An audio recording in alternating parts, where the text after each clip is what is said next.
현대 사회를 일러 광고의 세상이라고도 합니다. 인터넷에 접속하는 순간 광고는 끊임없이 나오고 심지어 도심을 걸을 때도 광고는 시야를 벗어나지 않습니다. 광고의 효과를 얻기 위해서는 사람들의 마음을 훔치는 전략이 필요한데 그러다 보니 과대 광고가 판을 치는 현실입니다. 광고는 비단 상품에만 국한되는 게 아닙니다. 인간의 정신을 다루는 분야에서도 오래전부터 성행하고 있습니다. 그런데 물건을 잘못 사면 금전적 손해만 입지만 정신을 빼앗기면 치명상을 입어 폐가 망신하게 됩니다. 그래서 특히 정신세계에서의 광고에 주의할 필요가 있습니다. 정신세계에서는 과대 광고를 일러 혹세무민이라 하지요. 그럼 어떻게 해야 사람들의 마음을 붙잡아 혹세무민할 수 있을까요? 지금부터 그 노하우를 살펴보겠습니다. 일례로 사주나 점집을 떠올려 봅시다. 점술사가 어떻게 말해야지 당신의 마음을 휘어잡을까요? 그 공식은 아주 간단합니다.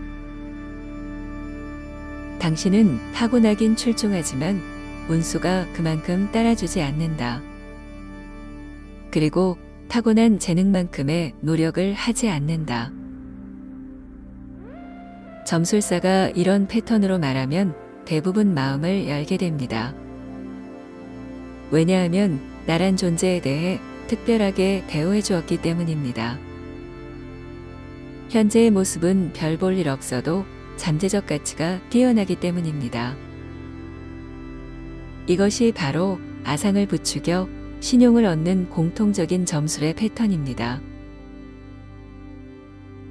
종교나 수행으로 넘어가도 이 패턴은 그대로 적용됩니다.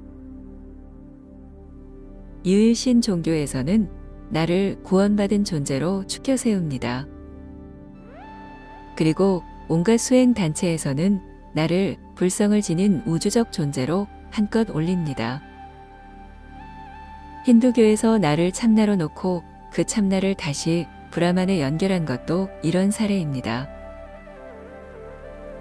현재 고통받고 있는 나는 가짜이며 진짜 나는 시간과 공간을 초월하여 기쁨으로 충만한 절대적 존재라는 것이지요.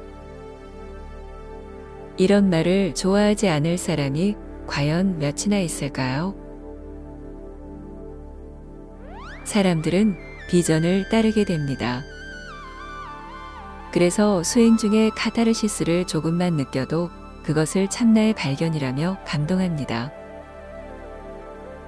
그리고 자신을 점점 더 위대한 존재로 만들기 위해 그것을 깨달음으로 확대합니다. 작은 에고를 털어내고 가장 큰 깨달음의 에고를 만들어 최면의 늪에 빠지는 것이지요.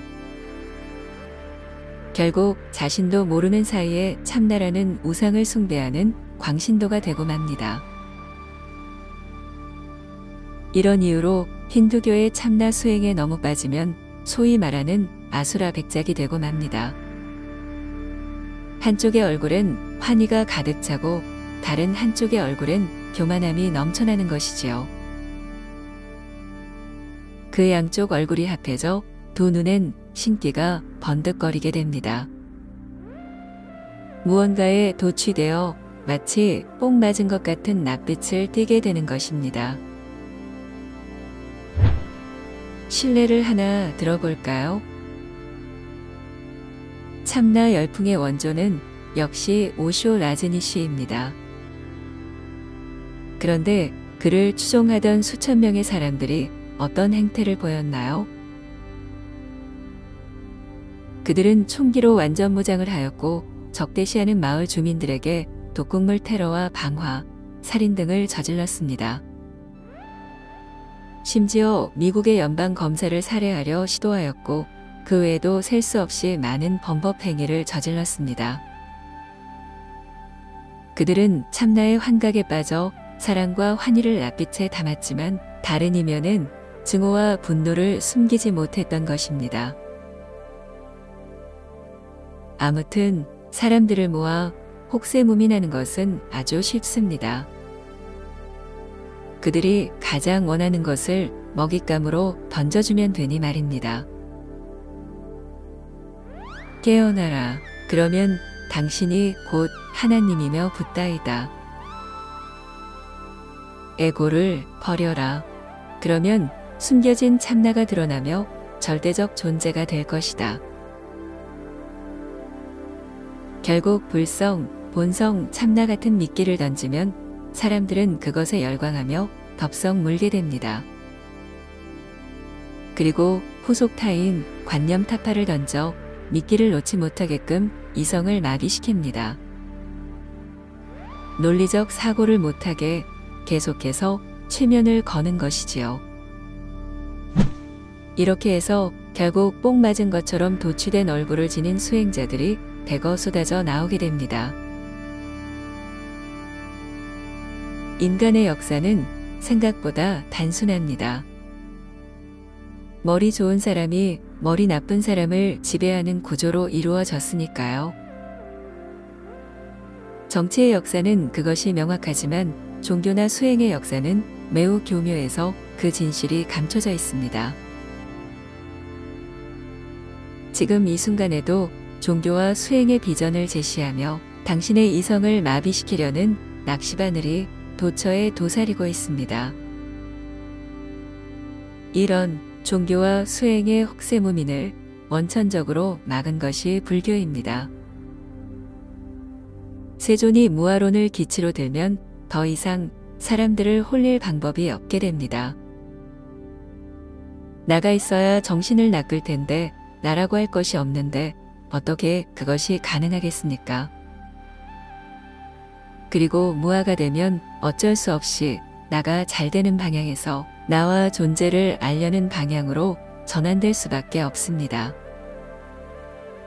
이성이 마비되기는커녕 오히려 이성이 극대화되어 진리적 자각을 추구하게 되는 것이지요. 이것이 부처님께서 참나를 철저히 부정했던 이유입니다. 당신의 주변을 한번 둘러보십시오. 혹시 누군가가 당신의 이성을 참나로 묶어놓으려 하지 않나요? 당신이 간절히 원하는 것에 주의하십시오. 항상 갈구하는 것에 낚시바늘이 도사리고 있는 법이니까요.